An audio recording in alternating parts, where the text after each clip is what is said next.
2020학년도 과제물 작성 노하우. 자, 화면에 보시면은 어디에서 어디까지라고 나와 있네요. 그렇죠? 어디서 어디까지라고 나와 있습니까? 예, 계획에서 제출까지입니다.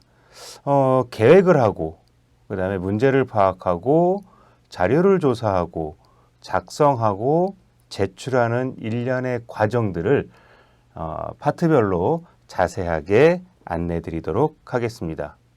그러면 첫 번째 단계입니다. 예, 준비 및 계획하기 단계인데요. 자, 일단 먼저 과제물을 왜 하는지를부터 한번 찾아보도록 할까요? 자, 선생님들 과제물은 무엇 때문에 하십니까? 네, 점수 잘 받으려고 하죠. 맞습니다. 하지만 궁극적인 목적은 무엇입니까? 자, 우리가 과거의 학습의 과정들을 한번 살펴보시면 어떻습니까? 자, 학우님들께서 예전에 중고등학교 때 공부하시던 그런 과정들을 한번 되돌아보십시오. 자, 배우고, 그렇죠? 선생님한테 배웠어요. 그리고 나서 그것들을 어떻게 하죠? 네, 암기합니다. 그리고 나서 네, 중간, 기말 시험을 보죠. 그 다음에 어떻게 되셨습니까? 모든 것들을 다 기억하고 계십니까? 아니죠. 시험 보고 다 까먹습니다. 그러한 학습의 과정들은 유의미한 학습이라고 볼 수가 없습니다. 그러면 어떻게 했을 때 유의미한 학습, 즉 지식의 내면화가 일어날까요? 지금 화면에 보시면 지식의 내면화, 암묵지에서 형식지로 간다고 되어 있어요. 암묵지, 우리의 지식은 크게 두 가지 형태로 나눠져 있습니다. 머릿속에 있는 지식 또는 말과 글로 표현하는 지식으로 구분할 수 있는데요. 자, 학우님들 머릿속에 있는 지식 다 글과 말로 표현할 수 있습니까? 그러지 못합니다. 머릿속에 있는 것을 체계적으로 정리해서 말과 글로 표현할 수 있을 때 지식이 내면화됐다고 말할 수 있습니다. 그렇죠. 우리는 단순하게 온라인에서 학습하고 그 과정을 배운 거, 배웠다고 모든 걸 다 이해하고 안다라고 할 수 있습니까? 그럴 수 없습니다. 지금의 학우님들이 하는 과제물의 과정들, 이 과정이 바로 지식을 내면화하는 과정이죠. 자, 아래쪽에 보시면 결국은 인간은 사유하는데요. 글 쓰고 발표하는 것들을 통해서 인간은 성찰하게 되고 더욱더 발전해 나가게 됩니다. 이렇게 읽고 생각하고 그리고 그것을 글로 정리하고 성찰하는 과정들, 이것이 바로 진정한 학습이라고 할 수 있겠죠. 인간은요, 자신이 태어난 사회적인 배경 속에서 이루어지는 후천적인 경험과 학습을 통해 끊임없이 새롭게 형성되고 변화, 성장하는 교육적 존재이지 않습니까? 이와 같은 인간 형성과 성장의 과정을 올바르게 도와주고 이끌어주는 과정, 즉 바람직한 인간 형성을 위한 활동 과정이 바로 교육이고 과제물은 그 중에 하나 아주 중요한 과정이라고 보시면 될 것 같습니다. 자, 그러면 과제물을 무엇 때문에 합니까? 아까 얘기했듯이 우리는 성찰하고 지식을 내면화하는 과정이라고 배웠는데요. 과제물 작성은요, 연구하는 기초 과정과 동일합니다. 자, 연구, 영어로 어떻게 되죠? 네, 저기 앞에 써 있네요. 리서치입니다. 결국 무엇을 의미합니까? 다시, 서치, 찾아보는 겁니다. 자, 밑에 표를 잠깐 보실까요? 과제물은 준비를 하죠, 먼저. 그 다음에 자료를 조사하고 작성하고 퇴고하는 과정입니다. 연구의 과정 보세요. 동일합니다. 주제를 탐구하고 연구 방법을 좀 더 특별하게 만들어주고 그리고 자료를 수집하고 연구하고 글 쓰고 퇴고하는 동일한 과정을 겪어나간다고 보면 될 것 같습니다. 그래서 과제물은 학우님들이 앞으로 우리 이제 방송대 졸업하시고 또 대학원도 가실 수 있고 또 다양한 그런 과정들을 계속 이끌어 나가실 텐데요. 그러한 연구의 기초 과정이다. 그래서 아까 우리의 과제물의 단계 중에 자료조사라는 단계가 있었죠? 그렇죠. 리서치. 다시 한번 자료를 찾아보는 과정. 그것이 바로 과제물의 핵심이다 라고 알아두시면 좋을 것 같습니다. 자, 그럼 다시 한번 과제물 작성 단계 정리해 볼게요. 먼저 첫 번째로 개혁해야 돼요. 언제 제출하는지 알아야 되고요.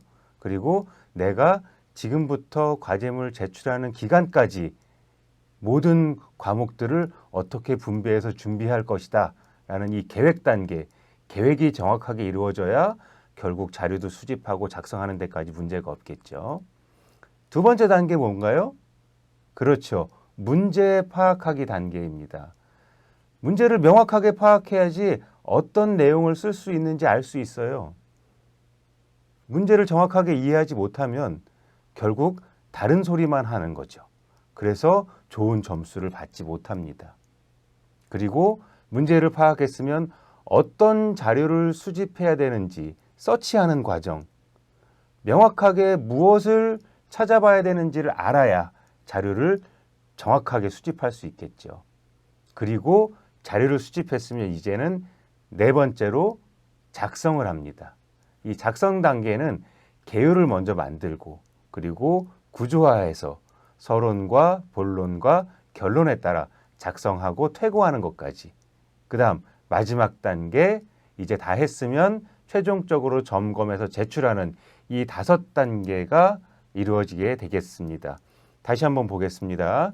계획하기 단계, 문제 파악하기, 자료 수집하기, 작성하기, 제출하기, 이 5단계를 하나하나 세부적으로 또 알아보도록 하겠습니다.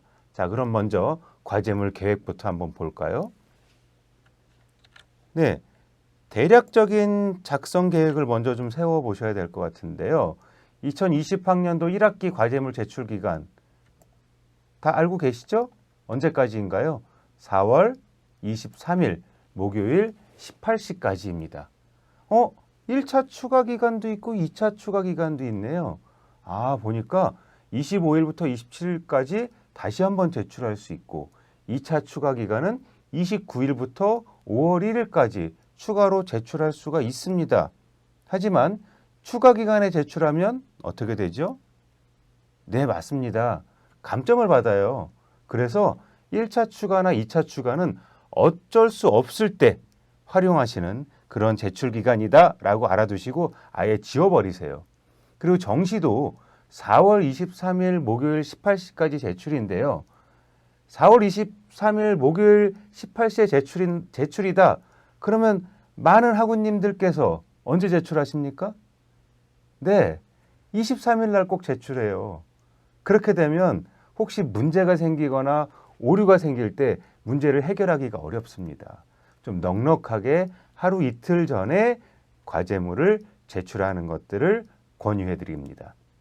그리고 여기 나와 있듯이 자료를 충분히 조사하고 읽을 시간을 충분히 확보하는 것, 이것도 상당히 중요하겠죠.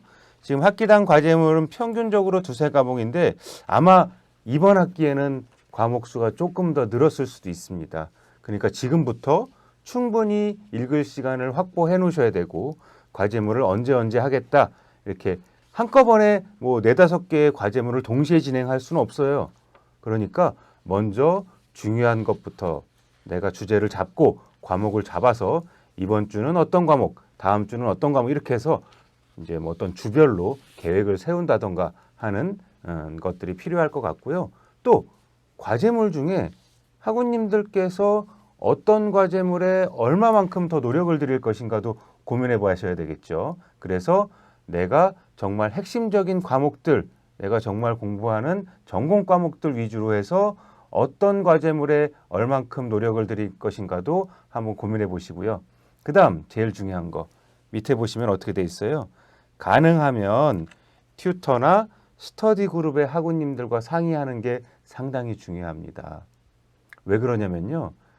이제 지식은 물론 교과서라던가 온라인 강의나 이런 것들 보고 지식을 내면화할 수 있지만 그것 이외에 다른 사람들과 협업하고 창의적인 사고와 비판적인 사고로 교재를 읽어 나가면서 다양한 예들을 찾아보는 거, 이런 과정이 상당히 중요한 과정이거든요. 그러니까 반드시 가능하면 스터디 그룹 학우님들과 상의해서 학습하시면 더 큰 도움이 되실 수 있겠습니다. 자, 다음은요. 과제물 시험 점수입니다. 2018년도 1학기부터요. 네, 여기 나와 있죠? 과제물 점수 10등급제를 폐지했습니다. 그러니까 꼭 등급이 아니라 이제는 전부 다 30점 만점을 줄 수도 있고요. 어떤 등급에 따라서 점수를 부여하는 이러한 방식을 폐지했고요. 무조건 30점에서 0점 사이를 주게 되어 있습니다. 정시 제출했을 때 최고 점수 몇 점이죠? 네, 최고 점수 30점. 자, 여기 이제 지금 현재 강의를 들으시거나 온라인 강의로 앞으로 들으실 분들 다 30점 받으실 수 있을 겁니다. 아까 말씀드렸다시피 1차 추가 기간이나 2차 추가 기간에 제출하면 1점씩 감점이 된다는 것도 반드시 알아두시기 바랍니다. 또 하나 주의할 점이 있네요. 마지막에 빨간색으로 써 있네요. 정시에 제출했으나 1차나 2차 추가 기간에 수정이나 보완해서 추가 기간에 제출했다. 그래도 동일하게 감점이니까요. 이 부분도 놓치지 마시기 바랍니다.